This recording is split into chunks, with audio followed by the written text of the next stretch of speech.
This lesson examines the biblical practice of tithing, focusing on the idea of returning a tithe of everything. It addresses a common question among believers: what should I tithe? The practice of tithing is first introduced in Genesis chapter 14 with Abram. After a victorious battle, Abram gave Melchizedek a tenth of everything he got.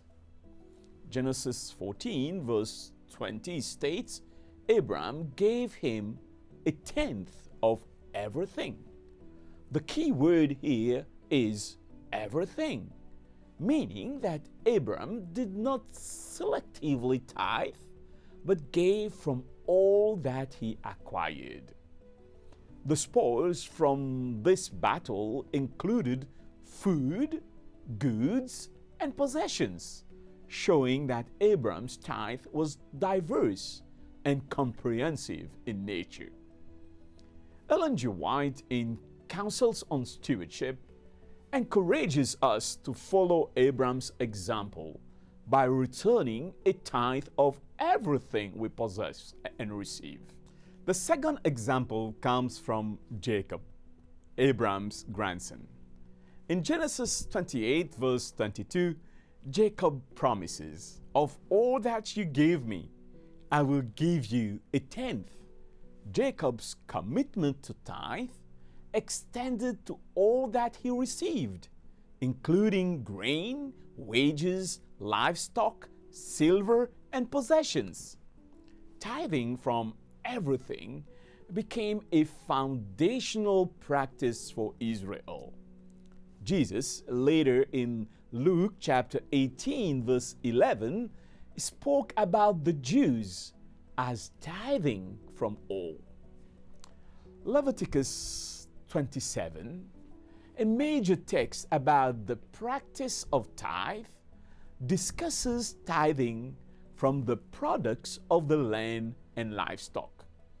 Some would argue that tithe in cash is not mentioned in this passage, implying that people whose income are in cash might be exempted from tithing. However, a closer consideration of Leviticus 27 reveals that it primarily addresses the conversion of devoted goods into cash. Therefore, if income was already in cash, there was no need for conversion, no need of mentioning in this passage.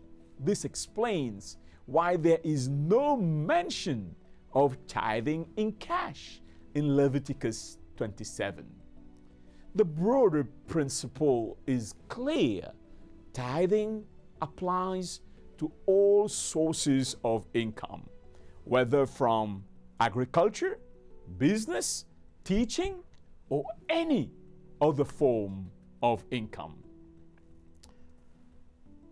The ultimate value of tithing lies not in the monetary amount, but in its symbolical meaning.